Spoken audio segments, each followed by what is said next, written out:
तेलंगाना जिंदाबाद जिंदाबाद जिंदाबाद मनीष कश्यप जिंदाबाद जिंदाबाद अभी हम बिहार के धरती चंपारण धरती पे हूँ और यहाँ अभी मनीष कश्यप के लिए रैली निकाले गए हैं जो कि काफ़ी भीड़ लोगों के देखने के लिए मिल रहा है। और इस रैली में बहुत बड़े बड़े पत्रकार एवं जितने भी प्लेटफॉर्म सोशल मीडिया पे चलाते हैं अपने आप में, वह सभी जो देखने के लिए मिला और यहाँ नौजवानों को काफ़ी भीड़ देखने के लिए मिला। और ये जो रैली है ये कहीं ना कहीं मनीष कश्यप के ऊपर एक ऊर्जा के स्रोत काम करेगा, एक ताकत बढ़ाने का काम करेगा। और इस रैली को मनीष कश्यप जब देखेंगे तो उसे एक हिम्मत मिलेगी।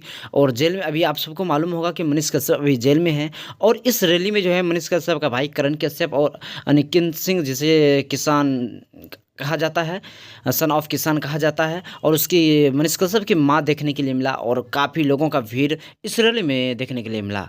जो कि अभी ये चंपारण धरती से निकला गया है और आज आज और ये बताते कि लगभग जो है ये पटना तक जाएंगे, पैदल यात्रा करेंगे, क्योंकि ये सभी को मालूम है कि मनीष कश्यप एक निर्दोष व्यक्ति था और उसके साथ गलत तरीके से व्यवहार करके उसे फंसा दिया गया है। आप सभी को मालूम है वो किस तरह व्यक्ति थे और वह क्या काम करते थे। भ्रष्टाचार के साथ हमेशा भ्रष्टाचार के लिए हमेशा खिलाफ रहते थे वो।